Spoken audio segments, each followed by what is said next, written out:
Hello, ladies and gentlemen. Welcome to the Rational Female Podcast. And today we've got a great guest, Ada Akpala, and she has a channel. Some of you are probably or maybe familiar with her work. She's very, very interesting. So I'm very happy to have her on today. And we're going to be discussing the state of contemporary UK politics and culture, touching on subjects like multiculturalism, immigration, victimhood, the left-right divide, potentially a bit on Islam if we have time. But yeah, so you'll be very welcome here today, Ada. So why don't you start by telling us a bit about your background and how you got into making YouTube videos and discussing culture and identity politics? Thank you for having me on. It's a pleasure to be here. So, my background personally, I was born in Nigeria and I came here to the UK at 10 years old.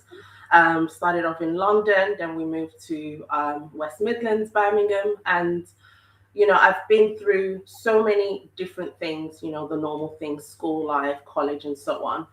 But what got me politically minded and interested in the culture of this country is was around 2020. So 2020 was when I think a lot of people became politically conscious. You had the Black Lives Matter movement at that point, where those, particularly on the left, were urging people and urging, I'm saying that as an Or you can understatement. say 2020 Yeah, or 2020. 2020. Yeah. Yeah.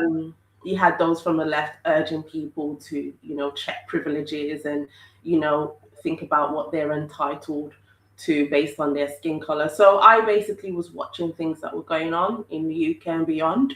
I wasn't liking what I was seeing in terms of the narratives coming out of mainstream institutions, media institutions, talking about victimhood and a lot of misconceptions about history, about how we should relate to each other. And I just thought I'm going to start talking about this.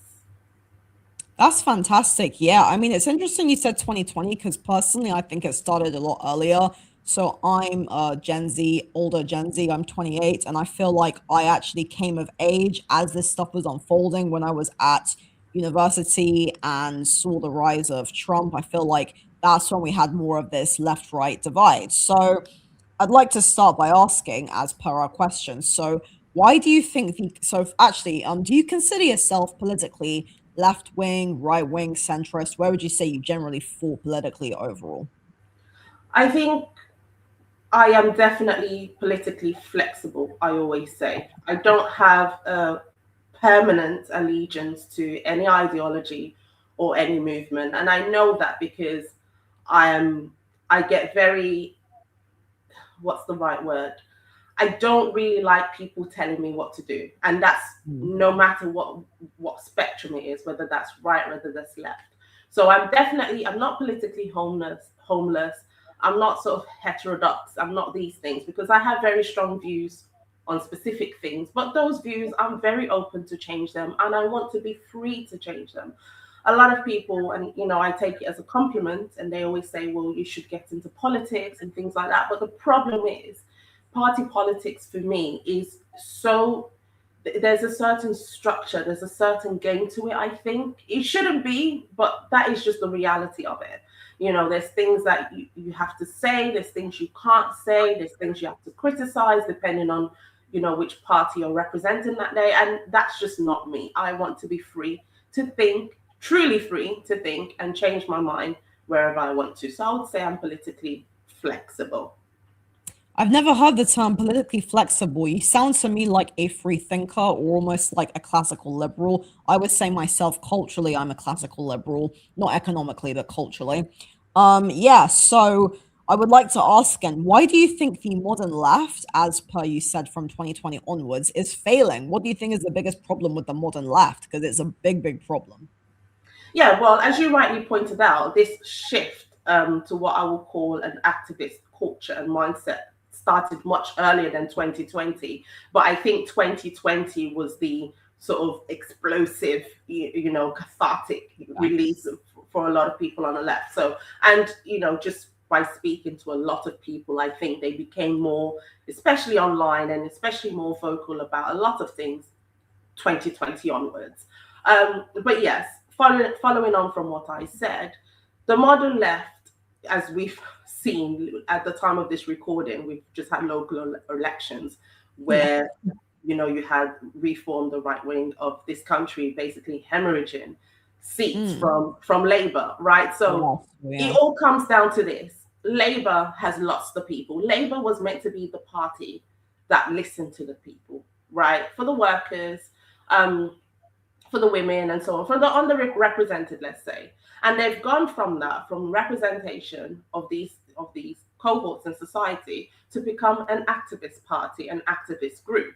Now, recently, especially with the rise of Reform, they have tried to change a bit. They have tried to play the game, showing that maybe they can be a bit tougher on immigration and social order and things like that. But the fact of the matter is, they can't shake off that the activist um, vibe that they've built up in the last few years. And that's why we've seen they've lost the Midlands, they've lost the North Heartlands, because the thing with activism is that it's actually quite distant. It's ironic because activists think that they're championing causes for people, but the way they operate is problematic. It's very abstract, distant, bureaucratic, academic, right? When you're talking about climate change, when you're talking about this almost worship of transnationalism, Brexit, how can we be part of this one continent and so on. These things don't relate to those on the ground, to people on the ground who care about their local, the community, their pubs, their families, and so on and so forth. And I think that is why Labour, or the left in general, has lost and will continue to lose those who were once its, main supporters. That's just the reality of it. Yeah, no, that ties in really well with another question I have. So, a lot of the people in the chat are saying that they agree with you that the left now represents the kind of educated class, the academic professionals. And traditionally, if we go back to, like, say, Nye Bevan or Tony Benn, like, these people were very much for the people. The whole point of Labour was to be for the working people. And I myself, my background in terms of my family, my background is Labour, pro Labour. I'd actually wonder if you can give me some examples of them becoming what you would describe now as an activist party. Like, what are some specific policies you have say they have done to make themselves be an activist party?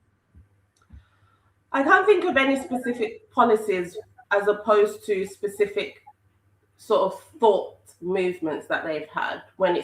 when you think about the trans debate, for example, Okay. right? That you had the issue with Tavistock, and a lot of mistakes, shall I say, again another understatement, that were made, that sort they're not listening to concerns from parents, right, from people, and rather listening or looking more at this, listening to your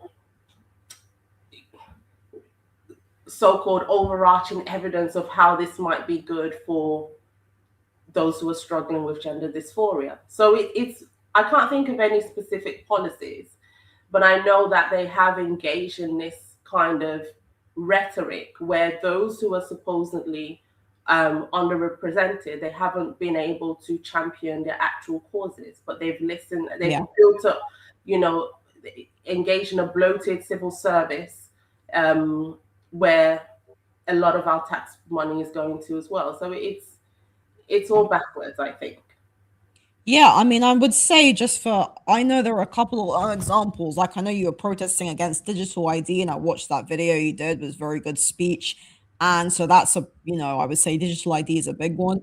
And also, because I made a video on this like back in December, they want to introduce anti-misogyny laws. So I think you're completely right about them becoming a kind of activist party, which brings me to the question then. So do you think there is a liberal elite? And what would you say this is?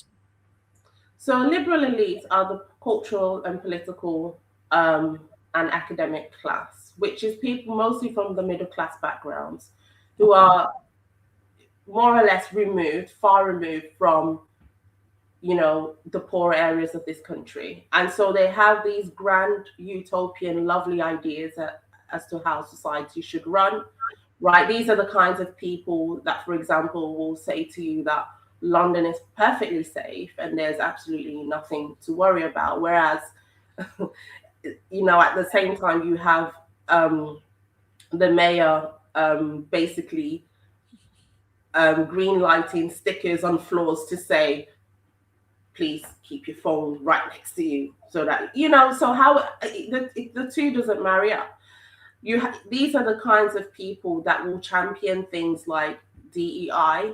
diversity, inclusion, right? Yeah. Because it doesn't actually affect them. It doesn't actually. They've got their jobs. They've got their diversity management roles. They've got their inclusive, director roles. So it doesn't actually affect them. But what it does is that it affects, number one, the working class, the white working class, which data, I think a report will be out in a month or so to show how badly they're doing on all measures in society, educationally, financially, and so on.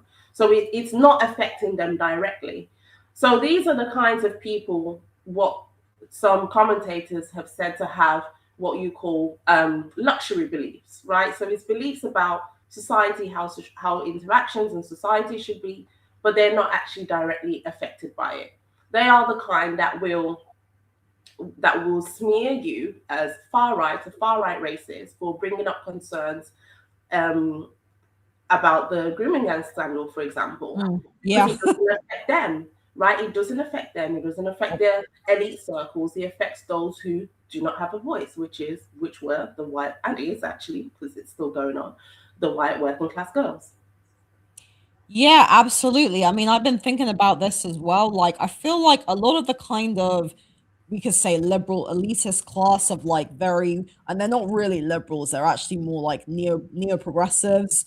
They have this kind of very removed view, like they haven't actually experienced, being around people who have been involved in gangs. They haven't experienced like the nitty gritty of, life in London or in a city like Birmingham. I take it your background is working class as well, or is it middle class? Yeah, it's yeah, higher working class money. Yeah, It's very interesting because when I was in Nigeria, because Nigeria is very different. Nigeria is a kind of country that when you have, you really have. So there's yeah, a great divide. It's have and yeah. have nots there. Whereas here, it's really nice, and that's why a lot of people want to come here. Even if you don't have, you can have kind of thing. So you have your upper class, middle class, and then you have your working class. So in Nigeria, we were definitely upper class because we had houses. We have all my family members are professional, but I think here I will say we were low middle class. Back Okay. then. Yeah. Oh, that's cool. Yeah. So my background is definitely very working class. So yeah, and I would say Nigeria sounds similar to Tanzania, which is where my dad is from. So I want to say something. You talk a lot about Black Lives Matter and Black people in the UK who don't necessarily support BLM. And I found, that a lot of, and I really don't like saying this because I'm very careful now, because I think when I say like white left leaning people, I'm talking about the liberal elites. And I know they're not all white. I know there are a lot of them who are, ethnic as well. But it seems to me that you have this certain class of like woke white people who seem to say things like, all lives matter. And they keep telling me how, racism is bad. And for me, it's very condescending.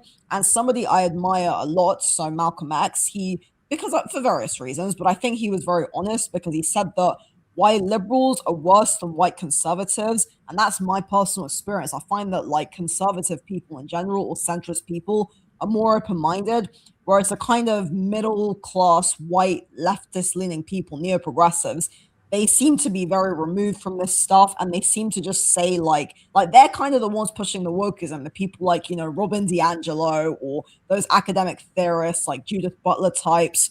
So yeah, so what exactly is your stance in general on Black Lives Matter? And do you think that it ties in with this kind of rhetoric coming from this kind of neo-progressive bourgeoisie fake labor class of people? Yeah, yeah. Firstly, they will never say all lives matter. That's like a curse word for them because they believe, that, well, by their actions, certainly that only some lives matter or are important. And that's those who are not white. We've seen a coordinated attack on white people in this country. That doesn't mean that there isn't racism against so-called black and brown people, but because there is this rhetoric, as you mentioned, to almost overcorrect what happened in the past in terms of legal and social discrimination. There has been, I'm seeing an increase in anti-white racism, whether that's this push for forced representation and forced quotas, where you have to guarantee that you have a certain amount, a certain percentage of black people or brown people, in your organization. And of course, what that does is that if you have a black and a white person, or a brown person and a white person who are up for the same role, for the purposes of positive discrimination, that white person may be at risk of not getting that position. And we've seen there's an influencer who is taking a charity to court who advertised internships, I think for a law charity, I'm not too sure. And she didn't get it because that internship was only advertised for black people. That is wrong, and that is technically illegal. So, yeah, that's why I mentioned that this is, you never catch them saying all lives matter, or thinking those terms. I forgot the rest of the question. What I Yeah, think I went on a bit, yeah. But I think that, I mean, all lives matter for me. I think that's actually the least racist thing you can say when you think about it, because that means we treat everyone equally and we acknowledge that every single racial group historically and even at present has had injustices done on them. It's not negating genuine injustices faced by black people or people of color in general. That's yeah. exactly. And yeah, I remembered the point I wanted to make. Yes, definitely. White liberals are, for me, I'll talk about myself, 100 times worse for me than Yeah. white conservatives, or even your most extreme right. Because the problem is, with a true white supremacist and white racist, you know where you stand. They don't like you Hmm. because of you. And there's nothing you can do to change that. But the liberal elite, as you mentioned, Malcolm X said, they pretend that they are fighting for you until you disagree. Then you become the wrong kind of minority. You become the problem. And for me Yeah. personally, someone that engages with ideas, with thought, with argument and debate, I would rather someone hate me. I know it sounds odd, or maybe it doesn't, for my skin color, which I have no control over, than for the way I think, which is something that I try my best to nurture and develop. So the white liberal elite, they hate someone like me. They hate the wrong minorities because we refuse to toe the line, to toe the ideological line. And that's why you get things like people being called coconut. I saw an X Yeah. spat. I saw a spat on X just yesterday where Trevor Phillips was called a coconut because of his views. How disrespectful, Mm. how racist is that? That so you're removing that intellectual agency, and how are you different to the 18th century scientists and eugenicists and philosophers that you so condemn, that used to remove that moral and intellectual agency from black people? So they are 10 times worse, um, for me, I think. Yeah, no, honestly, I mean, I was called black on the outside, white on the inside as a teenager by other black people. I have faced much more, I'd say much more, it's not a huge problem, but I faced more kind of covert hostility from people of color in general, or people who are like these woke white people. So yeah, I have very much similar experiences. So what do you think is the biggest problem facing black or ethnic minorities in the UK right now? Big question.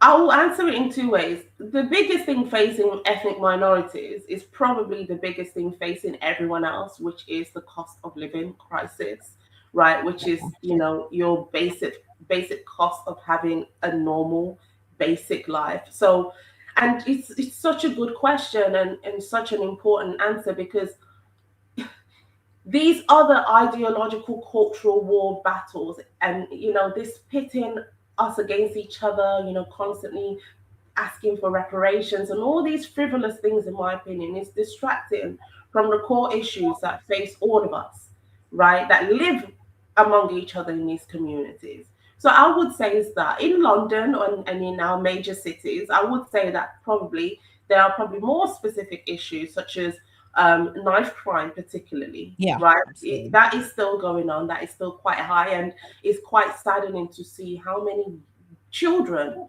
12, 13, 14 year olds are involved in this lifestyle as well. So I would say definitely knife crime is an issue that has to be solved. More psychologically, I would say there is still this gatekeeping feeling in our society when it comes to what black and brown people are allowed to say, what they're allowed to think in public, right? And I think that's probably a bigger issue, because if that's solved and we can have more open conversations, then we can have more open conversations about knife crime, about our family structures, and why motherhood is in the 60% now, if I'm not mistaken, or at least 50% among Black people, among Black African and Caribbean people. I think African people is slightly lower. So there are a lot of conversations that we need to actually have that will Yeah. actually make things better for our communities. But because people are afraid to be the wrong kind of Black person, people are afraid to be labeled as far right. Yeah. We saw another viral video of Kemi Badenoch being told that she was just pandering for the right.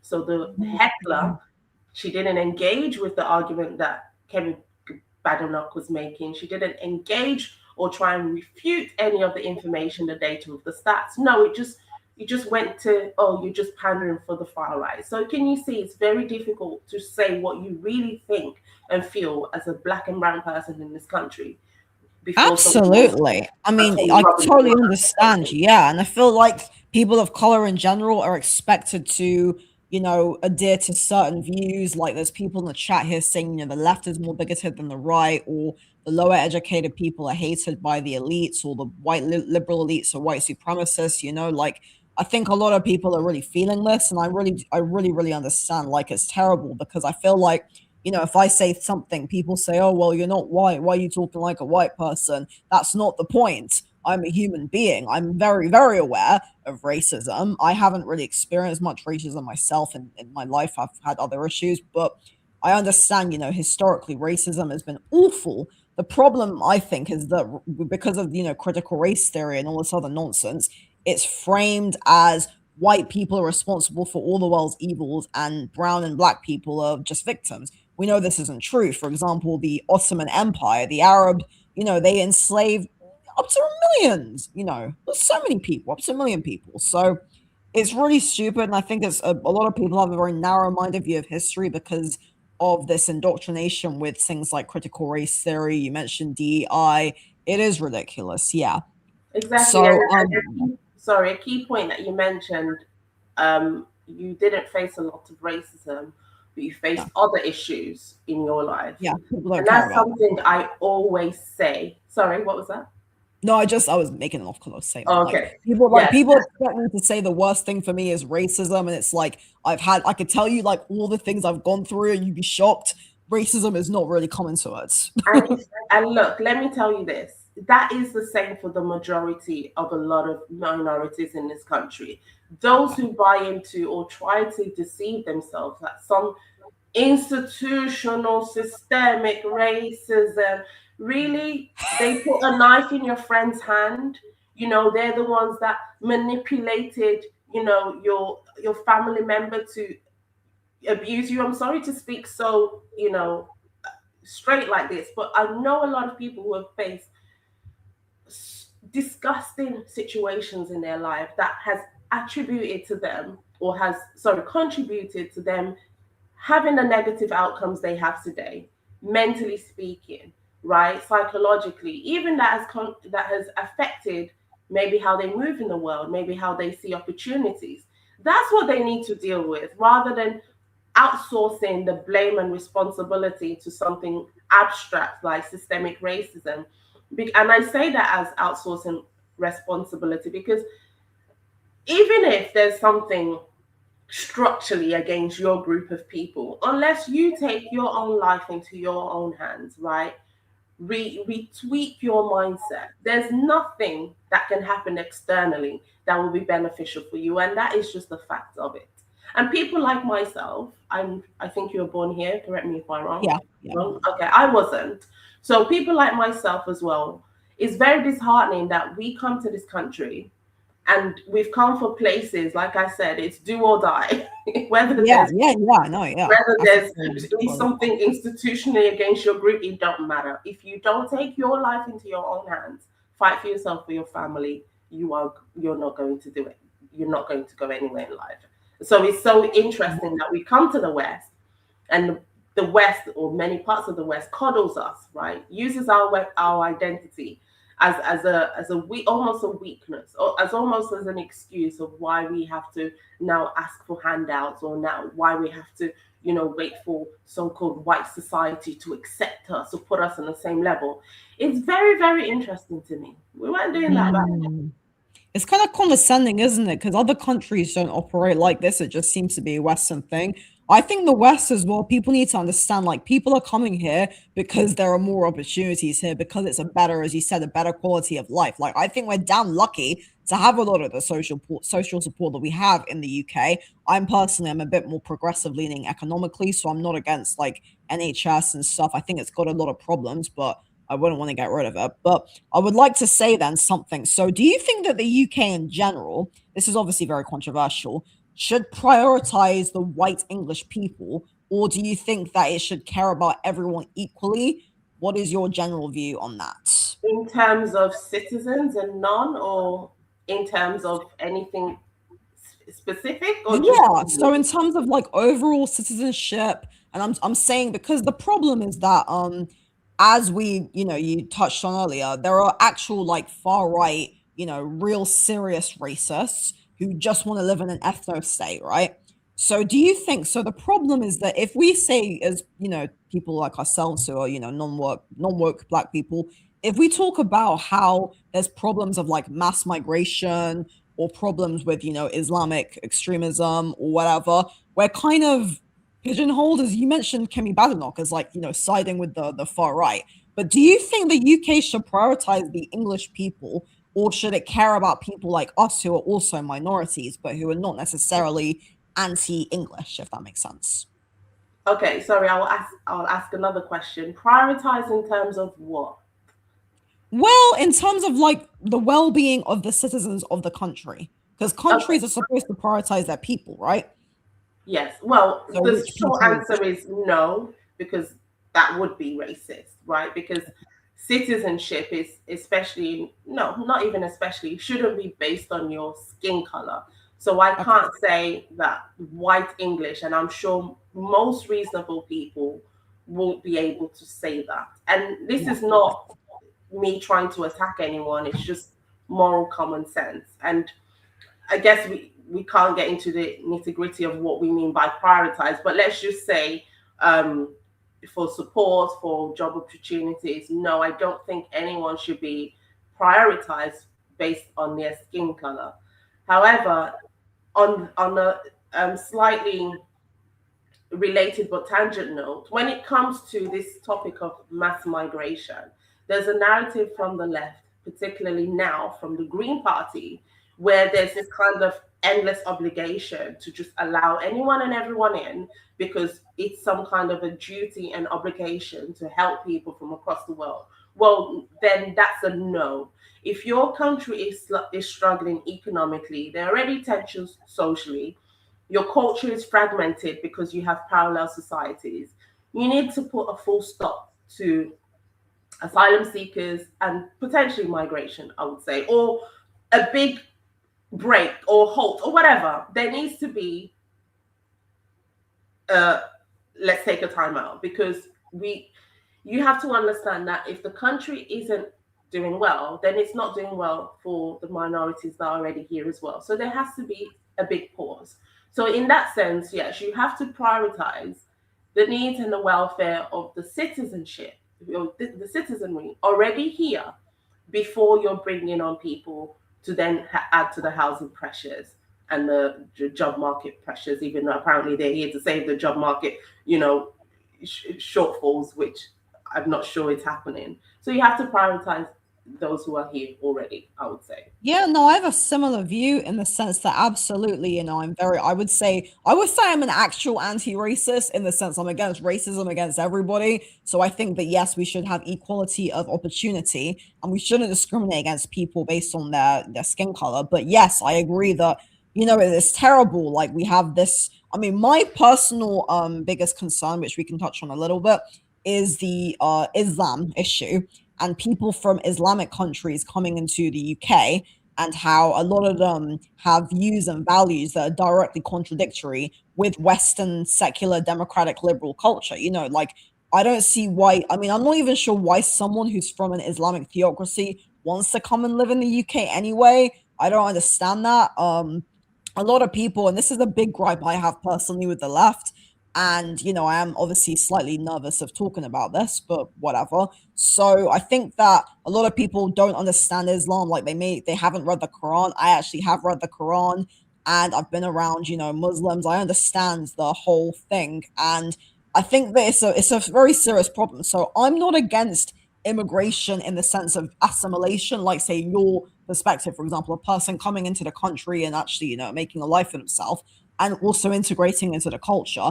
I'm against people of very different cultures that are incompatible with the way the West is coming in and just wanting to kind of take advantage of the system or not actually respecting the UK or having very different values and wanting the whole society to change for them. Like, Sharia is a very good example, right? Yeah, exactly. And I don't think a lot of people would even have minded people from vastly different cultures coming here. I Yeah. think the problem was, and I'll, okay, let me finish what I'm saying first. The problem was is that they weren't just coming, they were doing what you mentioned, which is imposing or trying to impose or making very visible the cultural norms from their own native lands. And instead of our political class and politicians and leaders nipping that in the bud, they pandered to it. And that's why you had um, um, like for example, the Green Party. Hopefully, they won't be in control of government anytime ever. But that's why you had people like them recording campaign videos in foreign languages. That's why you have independents and even people from major parties, trying to appeal to voters based on foreign issues, right? Such as the Gaza issue. So it's not just that people are coming here with vastly different cultures, going in the corner and minding their business and putting their head down and being a net positive to this country. Is that they are actually coming and slowly disrupting the very fabric of this nation. That isn't just a threat to the so called white British majority, but it's probably a threat, especially when we're talking about Islam, to people like yourself and myself who may not subscribe to that ideology and belief, who that ideology and belief may see as lesser than, right? Because we are kafirs, or even maybe because of the color of our skin. So we have a huge issue with fragmentation and ghettoization and parallel societies in this country. Many nations within a whole nation, and I just don't know how it's going to work. I don't know how it's going to look like in 10 years. Well, I have an idea, and it doesn't look very good at all. Yeah, so you've mentioned the Green Party a few times. So it's funny, and I think I said this, I can't remember when I said this, but when people mention Polanski, for a long time I was getting him mixed up with Roman Polanski, the film director, because I'm really into movies, so I got very confused. But yeah, as we know, the Green Party are nuts, but tell us, why are the Green Party nuts? What's wrong with their policies? What is it about the Green Party that is so terrible? So people always laugh about Keir Starmer, that he has no personality or no defined sort of vision and character. He kind of, goes wherever the wind goes. And for me, the Green Party is almost the opposite. I'm really confused what they fully stand for or how they're going to marry up some very separate ideologies they have. So you have on the one hand them trying to appeal to the Muslim vote, right? Mhm. Campaigning in foreign languages, showing pictures of David Lammy and Keir Starmer shaking hands with Netanyahu and Modi and saying, look, this is why you should vote for us. And then on the other hand, they champion things like legalizing prostitution or all drugs, or there's another video that's doing the rounds on X of a debate of independence, basically unhappy with Zach Polanski dancing with strippers, in an event. So how they're going to marry these two conflicting? By the way, they do have other policies and ideas as well. Like I read somewhere they want to, I think, abolish school uniforms and stuff. So it's not just they want to kind of not make it an issue if people want to wear tracksuits in school, for example, right? As part of this Okay. policy. Yeah. So there is people get mixed up that they're just doing the Muslim thing and the gay and drugs thing, and they're not. So they do have a wide range of policies. But yeah, so the Green Party, including its leader, I think it's a little bit of a joke. And a lot of their councillors, if you look at them as well, they look very unserious. And honestly, I don't mean this as an offense, but sometimes how you present yourself shows, how you're going, how shows whether you are able to actually handle a lot of the serious issues of our that's happening in our country and even internationally as well. Can you imagine Zach Polanski on the world stage fighting and advocating for Britain? He doesn't even fully fight and advocate for Britain here. So, No.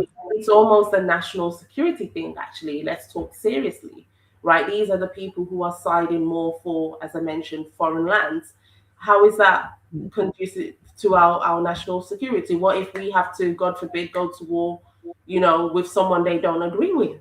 And they are Yeah. so ideologically married to what they believe that they will sell the UK under the bus. Now, that is It's a real. very dangerous, yeah, because you want a leader like, okay, I'm not saying I'm a fan of this person, but Churchill or, even Trump, like, I'm not saying I'm particularly a fan of them. They have their absolute bad qualities, but you need a leader who's a patriot of their country and who cares about the people. That's why I really like the SDP, the Social Democratic Party. I talked to Nick Buckley. I had him on my channel a while back. We were talking about them because they're very like I'm more aligned with them, and they are actually still, they're patriotic. They care about the country and the well-being of the people, which you need because I mean, why is it that other people are allowed to be patriotic about their countries, but if people in the UK are patriotic, then that's considered racist? So, I mean, yeah, I agree with this comment that I've just shown on screen. So, yeah, no, the Green Party. So, do you think then, as we know, yes, there were elections yesterday, and in my area, the results haven't been cleared. But what do you think then is the best kind of overall party at the moment for the future of this country? A lot of people are leaning towards reform, but a lot of people also don't like reform and prefer restore. And a lot of people are saying it's going to be between reform/restore and the Greens. So, what party do you think is the best party for the future of the UK? Currently, I don't know. I don't Okay. know, but I do agree that it will look. I think Labour and the Conservatives sadly are done. Those traditional parties, they're just out of the picture at the moment. So it will be a fight between mainly Reform and Green, and then it's just a question of how Restore will do as time goes on. The issue with Restore is that they probably being seen as too fringe, and the Rupert Lowe is not being seen to distance himself enough from the ethno-nationalist, sort of racialist kind of thinking. Yeah, And that's just not where a lot of people are in this country. People of on course. X, people on X can think so, but I'm telling you, even your most sort of ardent critics of immigration, I'm talking in real life because X is different, will not subscribe to that view of 99.98 of people in this country need to be visibly or genetically, or I don't know what they've decided, right? White. That's just not going to happen. So it will be a fight between Reform and Greens. I think Reform have stolen a lot of seats from Labour, but I think there's still a Mm, lot of work for them to do from the Conservative side as well. They still need a lot of support from the South Heartlands, for example, nationally speaking as well. I'm not sure Scotland has taken fully to them as well. So there is not a clear cut and dry case. There is still a lot of work for them to do as well. Um, yeah, the ideal party, I don't know as well. I don't know. Yeah, I agree. It's very hard to tell. I mean, yeah, for me, as I said, it would be the SDP. I really like them. In terms of the big parties, I have no idea, but I have been thinking about this very seriously. I think I would personally prefer reform to the Greens in power for various reasons. I'm not, and it's a shame because economically, I probably side more with the Greens, but culturally, I probably would side more with reform. So, yeah, for me, I'd be very concerned. My biggest concern if the Greens got into power would be what are they going to do about Islam and how, they're so obsessed with Palestine now. This isn't saying that anyone deserves genocide. And this actually ties in with my next question because anti-Semitism. I mean, you did a very good video talking about the recent attack in Golders Green and this rise of anti-Semitism. People are talking about it very seriously. So I want to ask something very controversial, and this is me devil's advocating a bit. So there seems to be a lot of protection in the UK for Jewish people as a protected class, one might say. And if you look at the religions, Judaism and Islam are actually quite similar because they're both Abrahamic religions, right? So why are Jews given so much protection in the UK while Muslims are treated as terrorists? This is a very, very long question. So. When October 7th happened, I was at the time I was working in North London. I was working in for Orthodox Jews in North London, right? Okay. And when October 7th, on the same day, so it was a factory, a manufacturing factory of food items. And I was the senior administrator. So I worked very closely with the directors, and they were Orthodox Jews. Mm-hmm. And one of them was in Israel at the time. And bearing in mind, I wasn't following nothing to do with Israel and Palestine. I just saw on Twitter Jews are being massacred in Israel. Okay. So when I was panicking because I had an emotional attachment to it because these are now my friends and close colleagues, I didn't have an ideological or political mind at that time for this issue. And one of the workers, when he was around, I was frantic and I said, "Have you seen this? So and so is in Israel right now. Goodness me, can we get in contact with someone?" And he looked at me in the eye and he said, and he was Muslim, and he said, because he didn't really know my view, so he said, "Well, at least if anything happens, it's one less Jew." That was my that was my wake up call. I looked at him in the eye, I was staring at him and I was thinking, I'm waiting for the I'm only joking. I'm waiting for the come on. Yeah, wow, That didn't come. This that's person very was very serious. Now, that is not my first experience when it comes to this Islamist tribalism. When can I swear? I don't know. I'd When rather not if it's okay, okay, but when not things not get because of that, because of the algorithm. Yeah, I don't care. It's the algorithm. yeah, when shit hits the fan, when things like this happen, this is not the first time that you see the Muslim come out. And I don't mean to sound crass, but that is just the reality. So to answer Yeah. your question, a lot of people feel that Islam, not even feel, not even feel, there's been too many incidents when Islam has shown itself to want to dominate, to want to take over. It's a conquering religion. It's all It's a over the conquering religion, Quran. It's all over the and Quran.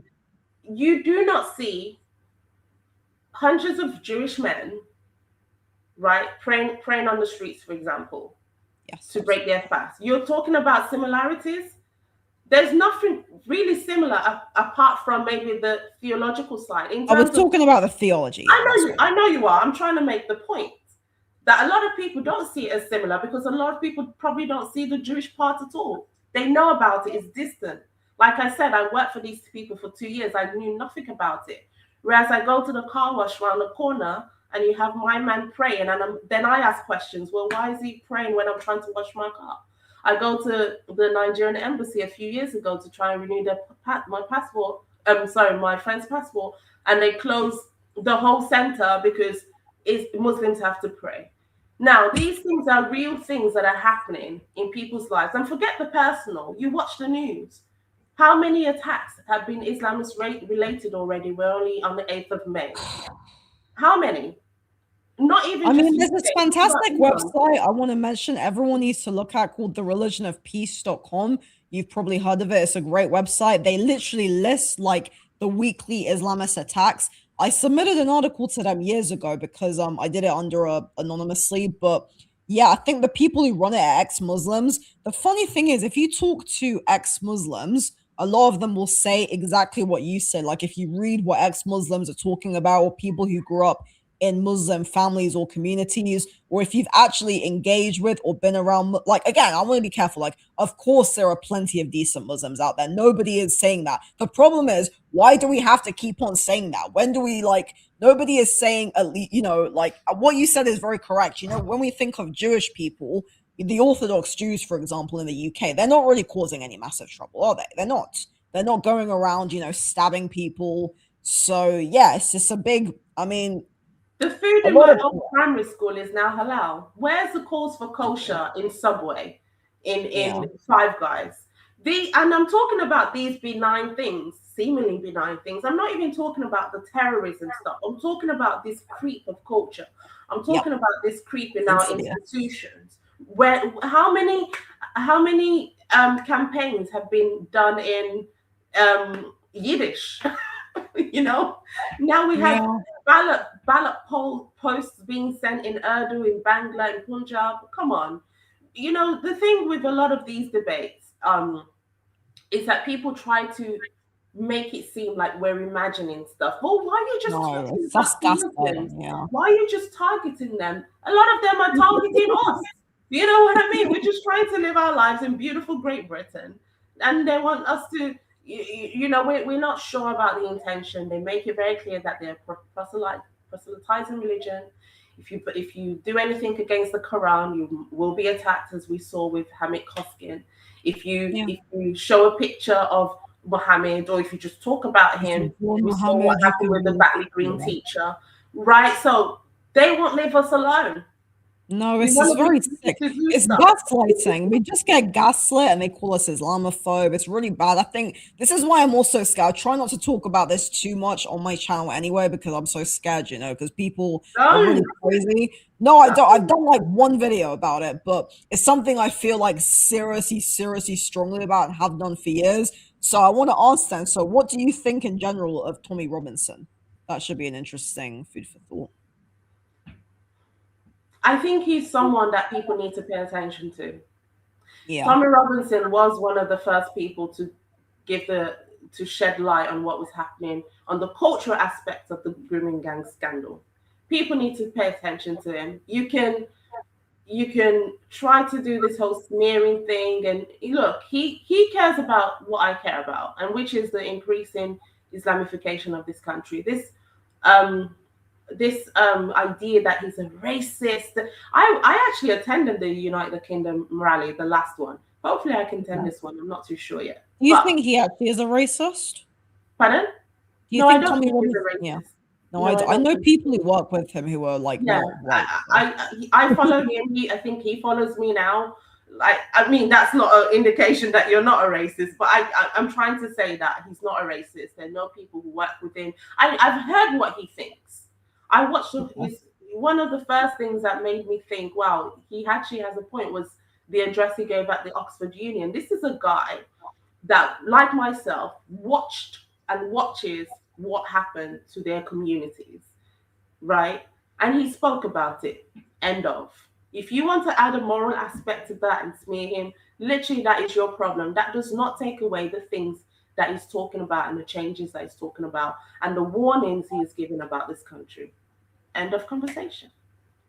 Yeah, no, I agree. I don't know too much about him. I definitely agree with his views on Islam. I think he's very brave to go up against it. I think most people don't like Tommy Robinson. They just think he's a racist or a fascist.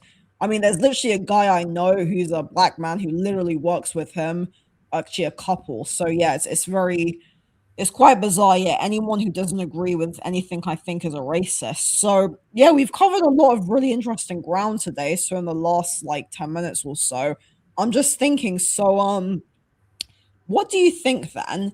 is, so you mentioned earlier the cost of living crisis, right? So, what do you think is the biggest problem right now in this country overall, in terms of people's well being, in terms of people's day to day lives? Like, what is the biggest social issue, I would say, facing modern Britons today? I think it's a lot of what we've already touched on. So our community is changing rapidly, and a lot of communities in this country just completely unrecognizable, and they Yeah. look like completely different countries. That's very unmoving. That's very unsettling. It's very uncomfortable. If you walk through a lot of these areas, you just feel like a foreigner yourself. You don't feel free. You know, Mhm. you can Whitechapel, yeah. exactly some parts of Midlands as well. So as we alluded to earlier, the problem isn't different cultures, for me anyway. Different cultures is okay, but there just can't be whole enclaves of people from foreign cultures. It has to be, if diversity is truly the holy grail, then it doesn't make sense that you go to very undiverse areas in this country and they're not white, just full of white people. It's very odd. Yeah. Do you think that okay, so would you say you're against multiculturalism in the sense of different cultures living together? Or do you think that like it's okay to have some people of some cultures, again, like say you or me, coming into a culture and living? Like, what is your overall view on multiculturalism? I wouldn't personally say I practice a different culture. I think when I came here, I made a well, it wasn't a conscious decision, but over time, I did make a conscious decision to actually align very closely to British culture. So I wouldn't even say that I'm part of the project, apart from the fact that my skin is visibly different, but I am as British as it comes. So in terms of a multiracial society, that's a given in a place like the UK, especially given its past.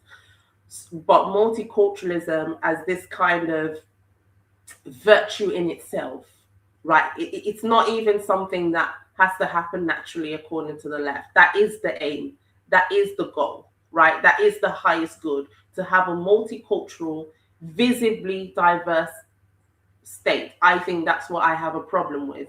Because then what happens, especially when that's a top down thing, as we've seen in recent years, is that then you feel this need to really, they call it celebrate difference, but it's not celebration. It's really overemphasizing the difference because you want to make a point that you have a multicultural state. So if that means something as simple as, oh, you have to give the same visibility to every single religious practice, and I don't want to see it, right? This is a Christian nation. I don't even want to see Christian stuff visibly. So No, why me would I neither. want to see things from cultures I don't I think understand? it should be secular, personally. Yeah, I Yeah. mean, somebody just says something very good. I'm more of a pro monoculture, so I'm anti multiculturalism, and in Belgium they call it inclusive nationalism.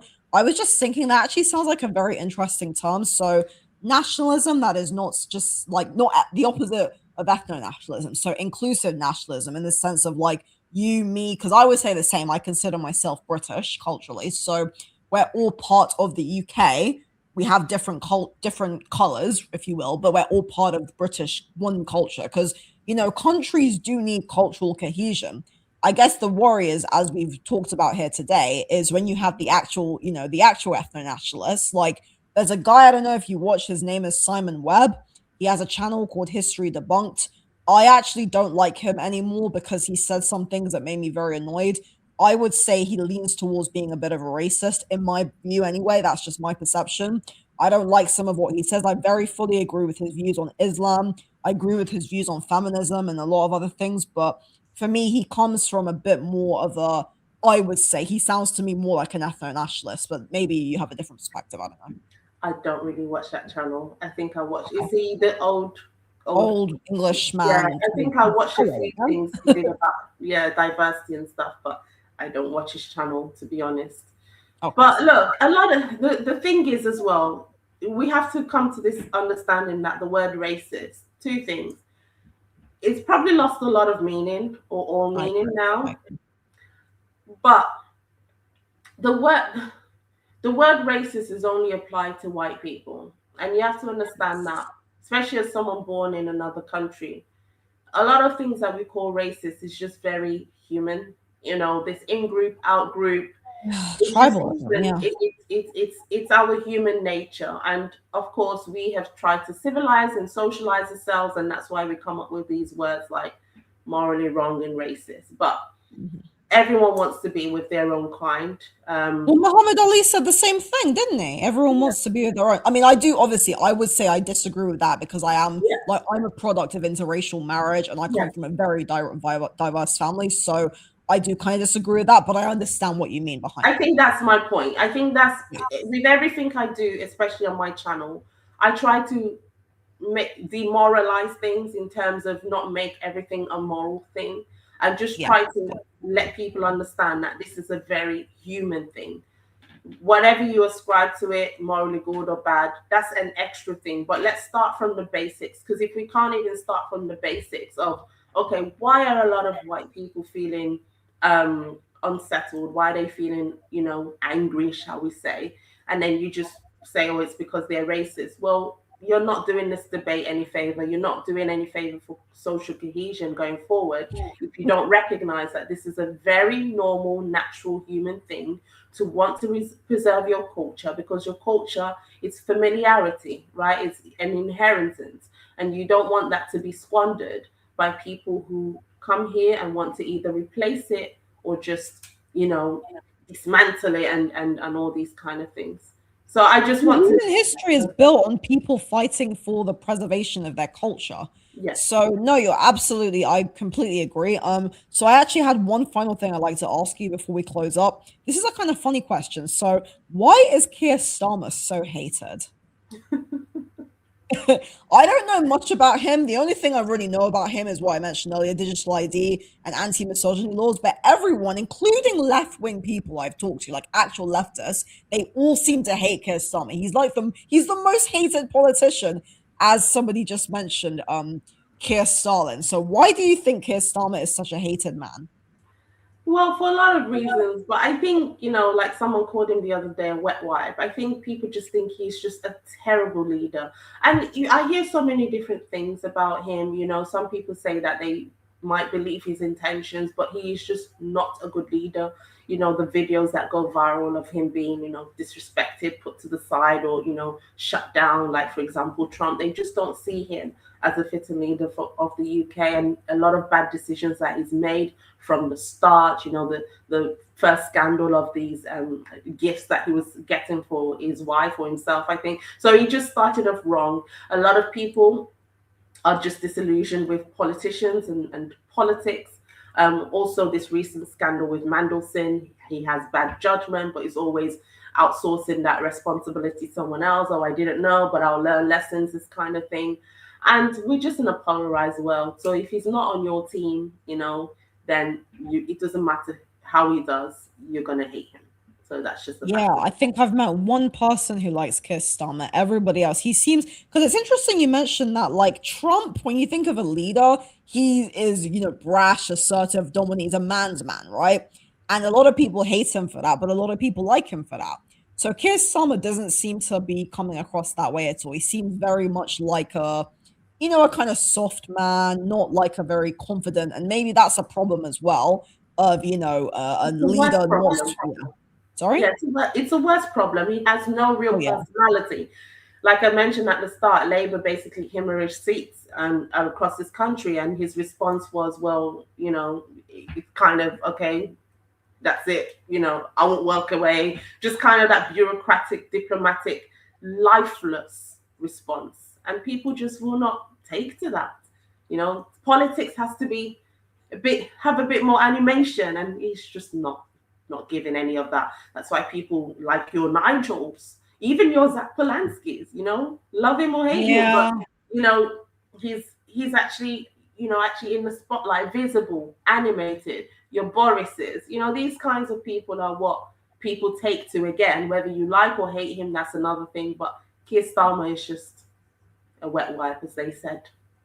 Yeah, well, somebody in the chat just said, I like Kier. I thought that was kind of humorous. Okay, so we've come to the end of our stream now. I have very much enjoyed this. Thank you so much, Ada, for being on the channel. And yeah, it's been a fantastic discussion. Please, everybody, probably already familiar with this lady, but do check her out. And thank you, as always, for tuning into my podcast. So, My yes, I'll pleasure. be Thank you back very much. live.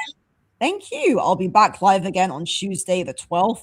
That will be quite fun with some other guests. So, until then, this is The Rational Female, and thanks for watching and goodbye.